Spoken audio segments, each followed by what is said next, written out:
with Stephanie from Creative Paradise. And Stephanie, can you tell me a little bit about yourself, your background, what got you started in the mold making industry? Sure, I'm happy to. I worked for my aunt and uncle, Janet and Ron Kimple, and they had Kimple Mold Corporation. They were in the ceramic industry for many years, started in the early 70s and became very successful.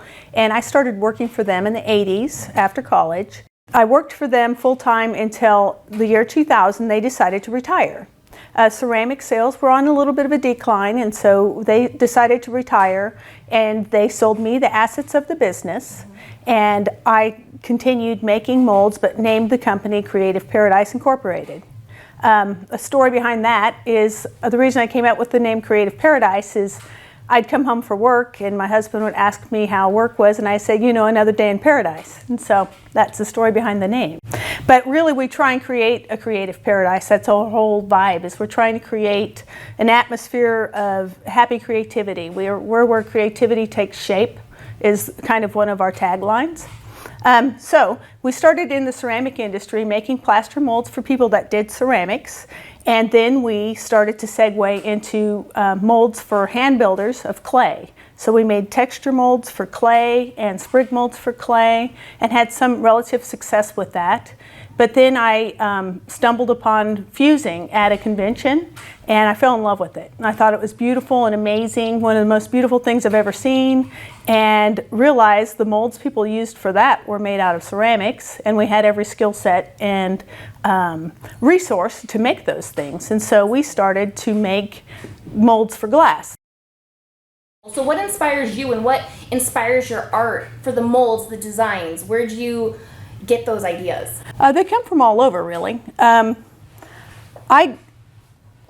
I look at things, I'm on the internet a lot. I go to TJ Maxx, I go to, I don't really go to the gift markets, but I travel and I look at different stores for shapes of things, what might be interesting, but some of it just comes out of my imagination or some of the imagination of the people that work at Creative Paradise.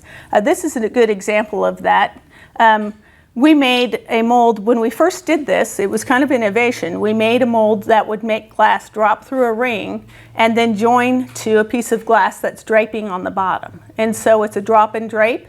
The reason we did this is I thought it would be interesting if fusers could have a little bit more elevation or a little bit more vertical interest in their fusing things. And so we made the drop and drape system. We made stand-up mold that can make things stand up, so that's some of the things you see here. And then a real popular line of flower molds. That came out of one of my sisters actually sent me the idea for that. She saw a fused glass flower somewhere, and she said, don't you think you could make molds that would make this more accessible for the average fuser to do? And so my family is also a really good source. Friends, customers. Today at Delphi, somebody gave me a really good idea. And so we're constantly looking for new ideas.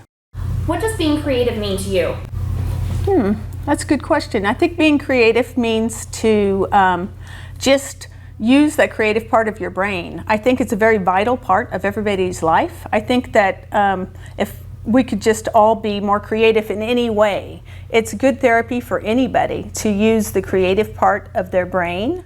To me, creativity is, I have two sides of me. One is kind of an engineering side where I like to be creative, and not that I'm an engineer, just if I was. I like to push the envelope and see what we can make glass, how we can bend it, how can we create a mold and a firing process that pushes the glass to do things that maybe it hasn't done before, or to do things on a mass basis. So a lot of times there's things like this that looks like a flower that a hot glass artist did, but this is what a fuser can do. And so doing something like that is creativity to me. Making something so that more people can do something that looks complex is a creative process for me. Artistically, I'm not tight at all. I like to work very loose, and that's why something like this project would work for me. It's where I'm using a slurry and just kind of moving some colors together, and I don't really have to sweat it. If I have to work really hard at an art piece, it loses something to me. You like the quickness of it. I do, and I think that when you view art, you can tell how somebody enjoyed making it. Some people really like to work in high detail, and those people, you can see it in their work. It's not overworked, but it's very detailed. If I had to make, you know, something super detailed and complicated, you could tell by looking at it that I don't really enjoy the process. And so, you know, everybody has their own thing that they like to do that way. So you really go in more with an open mind and just let anything flow out of you versus going in with a specific plan of this is what I'm going to do today. I never plan. I'll go into my glass studio. I know I have to test a mold, and I never think in advance what it is I'm going to do. I just start grabbing glass and cutting it and firing it. Sometimes I don't even know if I'm going to go to a full fuse or what have you. It's what grabs me at the moment. The glass speaks to me, the mold speaks to me. And so that is how the slurry process kind of was done. Is I had to test this exact mold actually, and normally I would cut petals and make a flower and slump it in there, but I was in a particularly lazy mood, so I grabbed a 12-inch piece of double thick clear and I created a slurry of powdered frit and just kind of put it on there and drug it around and played with it a little bit until it looked kind of like what I thought might be cool.